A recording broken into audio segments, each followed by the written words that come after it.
Hello guys, welcome to my channel. मैं हूं दर्शन जोशी और मैं आज आपके साथ एक बहुत ही अच्छा मेरी लाइफ का एक्सपीरियंस शेयर कर रहा हूं। मैं अपने फर्स्ट इंटरव्यू की बात करने जा रहा हूं, जहां पे मैंने बहुत ही अच्छा एक्सपीरियंस हुआ है भाई। मतलब वो बहुत ही अच्छा इंटरव्यू रहा था मेरा। तो वो इंटरव्यूज़ के अंदर क्या हुआ, कैसे मैंने इंटरव्यू दिया, कौन से अच्छे अच्छे टॉपिक्स थे जो मुझे भी लगे कि ये बहुत ही अच्छे टॉपिक्स है, वो सब मैं आपके साथ आज शेयर करने वाला हूँ। तो वीडियो को ध्यान से देखना, आपको पता चलेगा कि फर्स्ट इंटरव्यू था मेरा, फिर भी बहुत ही अच्छा गया है और बहुत ही अच्छा एक्सपीरियंस है, बहुत ही अच्छा ट्विस्ट मिलेगा आपको। पूरा वीडियो ज़रूर देखना, ठीक है। तो ये मेरा फर्स्ट इंटरव्यू है। और अगर मैं इसकी बात करूँ तो ये इंटरव्यू में मेरा जो डिप्लोमा है, मैंने डिप्लोमा मैकेनिकल किया है। फिफ्थ सेमेस्टर की बात कर रहा हूँ मैं। वहाँ पे मैंने तकरीबन साई कैड सेंटर से वो कोर्स पूरा हो चुका था। फिफ्थ सेमेस्टर की शुरुआत ही हुई थी वहाँ पे। और मैंने डिज़ाइनिंग कोर्स किया था साई कैड सेंटर से, वो पूरा हो चुका था। तो मैंने फिर सोचा कि भाई अब तो हमको डिज़ाइन तो आ गई, हमको ऑटोकैड पता है, सॉलिडवर्क पता है। हम जो हमारे क्लासमेट्स हैं उनसे तो हम अच्छा कर लेते हैं कि भाई हमको उनसे तो अच्छी डिज़ाइन आ ही गई है, ठीक है। लेकिन हमें एक्चुअल में कितना आता है, तो भाई यहाँ पे एक बात मैं बोलना चाहूँगा कि अगर आपको अपने आप को है ना जानना है ना कि हमें कितना आता है, तो आपको कंपटीशन में उतरना पड़ेगा। आपको अपने कंफर्टनेस को छोड़नी ही पड़ेगी, ठीक है। ये बहुत ही इंपॉर्टेंट बात है। तो मैंने सोचा चलो भाई कोई इंटरव्यू देते हैं। आखिर में तो हमें जॉब ही करनी है, आज नहीं तो कल जॉब करने जाना है। तो अगर हमें हमारा एम अगर जॉब करना है तो भाई अभी से ही क्यों ना ट्राई कर ले। तो मैंने अपने सर को बोला कि मेरा रिज्यूम कहीं पे देखो, मुझे इंटरव्यू सिर्फ ऐसे ही देना है। तो वहाँ पे भाई पहले तो मेरा इंटरव्यू नहीं, मतलब जो रिज्यूम होता है वो सिलेक्ट नहीं होता था, क्योंकि मैंने रिज्यूम में मेंशन कर रखा था कि भाई डिप्लोमा रनिंग मेरा।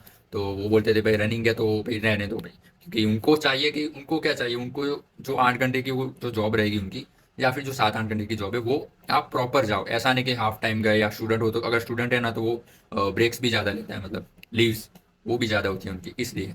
तो फिर मैंने एक कंपनी थी जहाँ पे सर ने मेरा रिज्यूम भेजा था और उन्होंने सिलेक्ट कर लिया कि चलो भाई हमें अभी काम है तो भेज देना इंटरव्यू के लिए, देख लेंगे। तो फिर मैं गया था इंटरव्यू देने। भाई इंटरव्यू में ड्रेसिंग सेंस भी बहुत इंपॉर्टेंट होती है। अगर आप वाइट शर्ट ले लो और ब्लैक पैंट, वो फॉर्मल होते हैं, अच्छे सी बेल्ट लगा लो, अगर इन बीन करके जाना। भाई ऐसा भी कई लोग कहते हैं कि भाई अगर आपकी जो बाएं होती है वो ऐसे ऊपर मत चढ़ा के रखो यार, लेकिन कई कभार आपकी पर्सनैलिटी भी मायने रखती है भाई। थोड़ी बहुत चलती है, बहुत ज़्यादा मत करना यहाँ तक। थोड़ा बहुत अगर यहाँ तक होता है तो चलता है, इतना सा चलता है, उससे ज़्यादा नहीं। नहीं तो फिर आप बहुत ही रूड लगोगे, मतलब ऐसा बिहेवियर लगेगा आपका। तो उसके बाद अगर आप मैंने बात करूँ इंटरव्यू की फाइनल, तो वहाँ पे जब मैं गया तो सबसे पहले तो मैंने उनकी बुक्स रखी थी। तो मैंने वो बुक्स पढ़ ली कि भाई क्या है, मतलब उनके बारे में, कंपनी के जो प्रोडक्ट्स हैं उनके बारे में मैंने देख लिया भी। अच्छा ठीक है ठीक है। तो मैं आपको भी ये सजेशन देता हूँ कि सबसे ज़्यादा यही दिक्कत होती है। वो लोग आपको बुलाएंगे, बाहर बैठाएंगे, बोलेंगे कि आप 10-15 मिनट के बाद इंटरव्यू शुरू होगा या आधे घंटे के बाद होगा, या आप बैठ जाओ, या फिर आप भी टाइम से थोड़े पहले ही गए होंगे, सीधी सी बात है। अगर आप जाके बैठे रहे तो भाई आपका पत्ता वहीं से कट। आपको जाके वहाँ पे उनकी जो चीज़ होती है ना उनको ऑब्जर्व करना पड़ेगा, क्योंकि वहीं वो लोग ये भी देखते हैं कि भाई आप आके क्या कर रहे हो, मोबाइल मोबाइल देख रहे हो। मैंने देखा है बहुत लोग मोबाइल देखते रहते हैं। ये नहीं करना। आपको जाना है वहाँ पे, उनके जो प्रोडक्ट्स है उनके बारे में जानना है एक्चुअल में क्या है वो, ठीक है। तो वो प्रोडक्ट के बारे में लीड करते हो तो उनको लगता है कि नहीं भाई ये डेडिकेशन है, देख लो ऑब्जर्वेशन पावर देख लो। ये सब होता है, कभी कभार ये पूछ ले भी लेते हैं कंपनी में कि हमारी कंपनी के बारे में आपको क्या पता है। या फिर ये भी पूछ लेंगे, अगर कोई एचआर होगा ना, वो मतलब ऐसा बंदा होगा तो वो पूछ लेगा आपको कि भाई क्या कर रहे थे आप, कब आए और अब तक क्या किया आपने अभी बाहर बैठे बैठे, या फिर ऐसा कुछ। बहुत ही कभी कभार ऐसे एचआर आ जाते हैं भाई, पूछ लेता है। तो आपको अपनी कंपनी के बारे में अगर इंटरव्यू देने जा रहे हो तो नॉलेज होनी चाहिए। तो फिर वहाँ पे मैं गया और फिर दूसरे दो एक बंदा आया था। तो हम दो लोग का था, उसके पहले और लोगों का इंटरव्यू हो चुका था और उनका रिजल्ट भी नहीं आया था। फाइनली हम मेरे वो दूसरा वाला बंदा था। मैं तो भाई स्टडी कर रहा था, इसलिए मैं तो उसी टाइम पे गया था। और भाई वो दूसरा बंदा था, उसके पास जॉब का एक्सपीरियंस था, उसके पास 2 साल का डिज़ाइन इंजीनियर का जॉब एक्सपीरियंस था ऑटोकैड और सॉलिड वर्क में। तो भाई वहाँ पे ही भाई पत्ता कटे। आप सीधी कंपैरिजन करो, एक है जिसके पास 2 साल का एक्सपीरियंस है, ठीक है। दूसरा है जिसके पास कोई एक्सपीरियंस नहीं, वो तो अभी पढ़ाई भी पूरी नहीं की उसने। भाई दो कंपैरिजन आप देख सकते हो। इसके पास 2 साल का एक्सपीरियंस है, वो भी उसी जगह वही जॉब के लिए जिसके लिए रिक्वायरमेंट है। और एक है इसके पास कोई एक्सपीरियंस नहीं है, भाई फ्रेशर है, वो भी पढ़ाई चल रही है। कंपटीशन देख सकते हो भाई इसका कैसा, मतलब हाई हो जाता है एक्सपीरियंस वाले का। लेकिन ऐसा नहीं होता है, एक्सपीरियंस है फिर भी सिलेक्ट नहीं हो पाते। मुझे भी तब लगा कि भाई गए हम तो, लेकिन फिर जब इंटरव्यू दिया तब पता चला ऐसा नहीं होता है। आगे देखना, पूरा सुना तब पता चलेगा क्या है। तो भाई उसने मुझे हमने वो आया जो इंटरव्यूअर था। और वहाँ पे इतनी बड़ी कंपनी भी नहीं थी, वो लोकल एरिया पे ही चलती थी। वैसे वो कंपनी बेसिकली जो रोड इक्विपमेंट होते हैं और जो डाम्बर्स होते हैं उनके लिए जो प्लांट्स बनाने होते हैं, वो प्लांट्स वो मैन्युफैक्चर करती थी, बनाती थी। तो वहाँ पे उसने इंटरव्यू आ गया और उसने हमें इंटरव्यू देने के लिए बोला कि भाई ये लो कुछ क्वेश्चंस किए। और पर्सनली थोड़े बहुत। और उसके बाद हम दोनों को बैठा दिया, उसको वो जो दूसरा बंदा था वो अपना खुद का लैपटॉप लेके आया था, तो उसको वहाँ पे ऑब्जेक्ट दे दिया कि भाई ये 3-4 ऑब्जेक्ट्स है, पार्ट्स है, ये ड्रॉ कर लो और ये असेंबली है ये भी कर लो, और फिर तुम करो। तो वो उसने उसका खुद का लैपटॉप जो था, जो भाई यहाँ पे ध्यान से सुनना, वो जिस पे रोज प्रैक्टिस कर रहा था वही लैपटॉप वही सॉफ्टवेयर था, वही जो 2016 या 14 का जो उसके पास था, वही सॉफ्टवेयर पे वो बैठ गया। ठीक है, जिसके पास उसको रोज की प्रैक्टिस है उसी चीज पे वो वही चीज करने, मतलब पार्ट ड्रॉ करने बैठ गया। अब उस इंटरव्यूअर ने मुझे बिठा दिया उसके कंप्यूटर पे, जो कंपनी के वो जो रेगुलर काम करता था। अब हमें अगर, आप लोग को भी पता ही होगा सॉलिडवर्क ऑटोकैड में, ऑटोकैड तो क्या कमांड बेस है, आपको कमांड पता है तो कोई दिक्कत नहीं होगी। लेकिन सॉलिडवर्क में क्या है, सारी जगह उसने सेट करके रखी अपने हिसाब से कि उसको कौन सी चीज़ जल्दी चाहिए या लेट चाहिए उस हिसाब से, तो उसने उस चीज़ को वहाँ पे रख दिया। तो अब तो भाई सीधी सी बात है, आप इस तरह ट्रेन हो रहे हो और आपके पास थोड़ा आ गया तो आपको थोड़ा बहुत ढूंढना पड़ेगा। तो वहाँ पे मुझे ये प्रॉब्लम हुई थी। तो भाई उसने दे दिया हमें, तो मैंने तो भाई ड्रॉ करके भी, मैंने ड्रॉ भी कर लिया क्योंकि मुझे अच्छी एक्सपीरियंस थी। और भाई नए नए होते हो ना, आप में भी अच्छा जुनून होता है, फटाक से आप कर देते हो। तो और वहाँ ना कि मेरा फर्स्ट इंटरव्यू था, लेकिन भाई हमें तो जॉब चाहिए ही नहीं थी, हमें कहाँ जॉब की ज़रूरत थी, हम तो पढ़ रहे थे, हम तो टाइम पास करने गए थे। तो भाई फुल कॉन्फिडेंस था, हमने कॉन्फिडेंस में हमने तो भाई मैंने ड्रॉ भी कर दिया। और फिर वो इंटरव्यूअर आया, अभी जो दूसरा बंदा था ना उसका तो चल ही रहा था ड्राइंग, मैंने बोला ये हो गया, तो उसने बोला ये गलत है यहाँ पे। और वहाँ पे एक्चुअली में था क्या, वो जो शाफ्ट होती है उसके अंदर एक स्लॉट होता है जहाँ पे हमें की को डालना होता है। ठीक है, अब जो की है उसका जो लास्ट वाला एरिया है वो फ्लैट है, और जो शाफ्ट का जो स्लॉट है उसका लास्ट वाला एरिया वो ऐसा राउंड है। अब सीधी सी बात पे, जो राउंड है वहाँ पे फ्लैट कैसे फिट होगा, नहीं हो सकता ना, बीच में तो गैप ही रहेगी ना, वो फिट ही नहीं हो पाएगा। तो वो जो की थी वो थोड़ी बाहर रह रहती थी।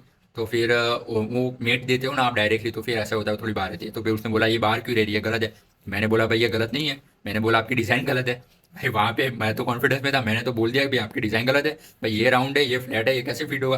अगर आपको इसको फिट करना है और अगर दिखने में असेंबली को परफेक्ट दिखाना है, कोई एरर ना दिखा इसलिए, तो आप इसको यहाँ से यहाँ तक की मेट दे दो, ये मेट को कैंसिल कर दो, यहाँ से यहाँ की मेट दे दो, तो ये दिखने में तो अच्छी हो जाएगी लेकिन इसकी कोई प्रॉपर फिटिंग नहीं आएगी। ये आपको ऐसा विजुअल में लगेगा कि भाई परफेक्ट असेंबली है, लेकिन ये हो नहीं सकता क्योंकि ये डिज़ाइन ही गलत है। तो फिर भाई तुरंत उसका टोन बदल गया, वो तुरंत बोलने लगा भाई कितने बजे आओगे, क्या सैलरी लोगे, कौन सी सैलरी एक्सपेक्ट करते हो। भाई तुरंत उसने अपना मूड चेंज करा, तभी मुझे पता चल गया कि भाई इसने हमको सिलेक्ट कर लिया। और उसके बाद थोड़ा अभी तो टाइम था, अभी तक तो मतलब उस बंदे ने जो दूसरा वाला था एक्सपीरियंस वाला था, ध्यान से सुनना, उसने अभी तक कुछ नहीं किया था, मतलब अभी ड्रॉ नहीं कर पाया था वो। और हमें प्रैक्टिस तो भाई मैं प्रैक्टिस बहुत करता था डिज़ाइन में, मैं अच्छी खासी प्रैक्टिस रखता हूँ डिज़ाइन के अंदर। अभी तो अभी तो नहीं यार, अभी तो पढ़ाई वढ़ाई में छोड़ दिया सब कुछ, मतलब इतनी प्रैक्टिस नहीं रखता, लेकिन वो डेली प्रैक्टिस करता था मैं। सैटरडे संडे रेगुलरली प्रैक्टिस करते रहो, सुबह से लेकर शाम तक। तो भाई बहुत ही ग्रिप आ गई थी उस टाइम तो, अभी भी आ सकती है। अगर आप रेगुलर प्रैक्टिस करते रहते हो ना तो आपको ग्रिप आती है, जितनी आप प्रैक्टिस करते हो ना उतनी किसी भी चीज़ में आपके अंदर ना स्किल बढ़ जाती है। ठीक है, तो प्रैक्टिस पे ही है सारी चीज़, प्रैक्टिस मेक्स यू परफेक्ट, बहुत ही अच्छा सेंटेंस है। तो वो एक्सपीरियंस था मेरा, मैं सिलेक्ट हो गया और उसने मुझे जॉब के लिए बोला। वहाँ पे मुझे ना वैसे 3 घंटे जाना था, लेकिन उन्होंने 4 घंटे बोला, और 2 से 6 जाना था। लेकिन वहाँ पे मुझे अपनी कॉलेज की लैब है ना वो बिगाड़ के जाना पड़ता था, क्योंकि हमारे कॉलेज से ना 9 to 30, 9 AM to 3 PM तक की बात चलती थी। और वहाँ पे उसके बीच में आपको कॉलेज से बाहर निकलने को नहीं मिलता था। फिर अगर आप 12 बजे की जो ब्रेक पड़ती है वहाँ पे आप निकल लो तो ठीक है, वो पास पास लेके, वरना फिर निकलने को नहीं मिलता था। तो भाई मुझे अपनी लैब को मतलब मिस करना पड़ता था, तब जाके मैं जॉब में अटेंड कर पाता था। तो भाई मैं 15-20 दिन गया था, फिर मैंने जॉब छोड़ दी थी। वहाँ पे मुझे 10,000, 10,000 रुपये की सैलरी बोल रहे थे, 4 घंटे सिर्फ जाना है, 2 से 6, फिर पूरी बात। और वहाँ पे मुझे ज़्यादा प्रोफाइल ऑटोगेट का काम था, सॉलिड वर्क के पार्ट्स को ऑटोगेट में कन्वर्ट करना था। प्रोफाइल कटिंग के लिए जो शीट्स होती है उनको वहाँ पे मुझे ड्रॉ करनी थी। वहाँ पे भाई एक्यूरेसी थी, माना कि मैं फ्रेशर था, पहले ही दिन था, लेकिन मुझे पहले ही दिन से परफेक्ट काम करना था, कोई भी गलती वहाँ पे मतलब एक्सेप्ट नहीं करनी थी। तो भाई वैसे एक्सपीरियंस था, इतनी कोई दिक्कत नहीं होती है, थोड़ा बहुत लॉजिक लगता है और कुछ ज़्यादा टाइम नहीं लगता। अगर आप बहुत बड़ी कंपनी में चले जाते हो मल्टीनेशनल लेवल पे, तो वहाँ पे आपको थोड़ी बहुत ट्रेनिंग की जरूरत पड़ती है। लोकल लेवल पे इतनी भी दिक्कत नहीं होती, चलता है। मैंने भी 15-20 दिन काम किया, लेकिन फिर मेरे पढ़ाई में बहुत डिस्टर्ब हो रहा था तो मैंने छोड़ दी थी जॉब। ठीक है, घर वाले तो वैसे भी मना करते हैं, भाई मैं तो अपने टाइम पास के लिए गया था, मैंने सोचा चलो सिलेक्ट हो गया, प्रैक्टिस ही हो जाएगी, क्योंकि अब तो क्लास भी खत्म हो गए, फिर खाम खाम हम सिर्फ पढ़ेंगे या फिर ऐसा ही कुछ करेंगे और प्रैक्टिस नहीं रहेगी, तो इसलिए मैंने तो भाई एक्सेप्ट भी कर ली। तो भाई ये कॉन्फिडेंस भी होता है, अगर आप इंटरव्यू देने जाओ ना तो थोड़ा मन में ये भी रखो भी हमें जॉब चाहिए ही नहीं, हम क्यों जॉब करेंगे। तो भाई आपको है ना कॉन्फिडेंस बढ़ा रहेगा अगर आप ऐसी सोच रखते हो तो। अगर आपका है ना भाई नहीं मुझे जॉब चाहिए, नहीं भाई मुझे तो जॉब ही चाहिए, इतनी सैलरी तो चाहिए ही, तो फिर आपका है ना कॉन्फिडेंस डाउन हो जाएगा। तो जब भी इंटरव्यू देने जाओ ना, मुझे जॉब चाहिए ही नहीं भाई, मैं तो ऐसे ही आया हूँ टाइम पास करने, तो भाई आपका कॉन्फिडेंस बढ़ा रहेगा, अपने दिमाग में ऐसा रखो। तो ये मेरा बहुत ही अच्छा एक्सपीरियंस था। और भाई मेरा तो फिर इंटरव्यू फिनिश हो गया, मैं तो फिर चला गया। फिर 3-4 दिन बाद उनका कॉल आया था कि भाई आप सिलेक्ट हो गए हो, आना। तो भाई मैं चला गया था, फिर भी वो बंदा जो एक्सपीरियंस वाला था वो अब भी ड्रॉ ही कर रहा था। ठीक है, मतलब उसने अभी अभी फिनिश किया, मेरा सब कुछ पूरा हो गया, मतलब सैलरी बैलेट सारी डिस्कशन वो जो कर रहा था कर ली। टाइम का भी मैंने उनको बोला, वो पहले मना करते थे फिर मान गए कि भाई ठीक है 4 घंटे भी आ जाना है, हमारा काम ठीक है चलेगा ऐसा। तो बहुत ही इम्पोर्टेंट बात है भाई, एक्सपीरियंस वाला था फिर भी नहीं हो पाया, मेरा एक्सपीरियंस नहीं था, हो गया। क्यों? क्योंकि मैंने कॉन्फिडेंस दिया। क्यों? क्योंकि मैंने प्रैक्टिस रखी थी। ठीक है, ऐसी बात नहीं है, कंपनी की रिक्वायरमेंट होती है। लोकल कंपनी में जाओगे तो सिर्फ स्किल देगा, देखेगा कि भाई इसको किस काम में कितनी स्किल है। बड़ी कंपनी में जाते हो मल्टीनेशनल में, वहाँ पे भाई आपकी कम्युनिकेशन तो बहुत मैटर करती है, पर्सनैलिटी बहुत मैटर करती है। तो इंटरव्यू में जाओ, सबसे पहली बात है कम्युनिकेशन करना आना चाहिए आपको, खुद के टैलेंट को रिप्रेजेंट करना आना चाहिए। तो ये मेरा फर्स्ट इंटरव्यू का एक्सपीरियंस था। ठीक है, सबसे पहले आ गया ड्रेसिंग सेंस, फिर आता है अच्छा रिज्यूम, और अगर इस इंटरव्यू की बात करूँ तो आता है कॉन्फिडेंस, कम्युनिकेट करना। और उसके बाद आ गया कैसे ये डिज़ाइन का मैंने बोला। ऐसा नहीं कि भाई हाँ भाई मेरी गलती होगी मैं अभी सुधारता हूँ। भाई मैंने ऑब्जर्व किया था कि ये नहीं हो सकता, और मुझे बोलना भी आ गया कि भाई ये ऐसा नहीं, अभी ऐसा ऐसा भी मत बोलना कि उसको बुरा लग जाए, नहीं तो इंसल्ट लगेगी तब भी सिलेक्ट नहीं करेगा। कुछ होते हैं ऐसे इगोइस्टिक पर्सन। तो भाई ऐसे बोलो कि उसको लगे नहीं भाई सच में, फिर उसने ऑब्जर्व किया, फिर उसने बोला कि ठीक है ये अच्छी बात है, वही तुरंत उसने काम किया। तो कई बार ये लोग है ना जानबूझ के कि आपके ऐसे एग्जाम लेके जानबूझ के ऐसे पढ़ रहे, ऐसा नहीं कि उसको पता नहीं था ऐसा पार्ट है। वो कई बार ऐसा जानबूझ के भी रखते हैं, ताकि आपके अंदर का जो टैलेंट अगर है, आपके अंदर की जो स्किल है, आपका कितना इस सॉफ्टवेयर के ऊपर ग्रिप्स है, आपने कितनी प्रैक्टिस की है, वो उनको पता चले, इसलिए वो ऐसा रखते हैं। तो भाई ये बहुत ही मायने रखती है चीज़। तो इतना अच्छा एक्सपीरियंस था मेरा और मैंने आपके साथ शेयर किया है। अभी मैं टोटल बात करूँ तो मैंने 6 कंपनीज का मेरे पास एक्सपीरियंस है, ऐसा मैं सभी में सिलेक्ट हुआ हूँ। अच्छी बात है भाई, भगवान की मेहरबानी। और भाई प्रैक्टिस की थी तो सिलेक्ट हो गए हम, ऐसा नहीं है। तो अगर मैं बात करूँ आपको नेक्स्ट वीडियो की, नेक्स्ट वीडियो भी जल्दी आएगा, लेकिन उसके पहले आपको इस वीडियो को लाइक करना पड़ेगा, सब्सक्राइब करना पड़ेगा। और अगर आपको और कोई टॉपिक चाहिए जिस पे आपको वीडियो चाहिए कि भाई इस टॉपिक पे वीडियो बना दो मेरे एक्सपीरियंस के हिसाब से, या फिर कोई और सारे मैं भी नॉलेज देके आपको बता दूंगा, भाई आपका काम इसी हो जाएगा। तो कमेंट कर देना। ठीक है, और वीडियो कैसा लगा वो भी कमेंट करना। थोड़ी बहुत मे बी ऑडियो क्वालिटी कम हो गई होगी, लेकिन भाई चलता है इतना तो। ठीक है, तो चैनल को सब्सक्राइब जरूर कर देना भाई, ठीक है। और इस वीडियो को लाइक भी कर देना, और नेक्स्ट वीडियो में मिलते हैं। चलो, सब्सक्राइब जरूर कर देना।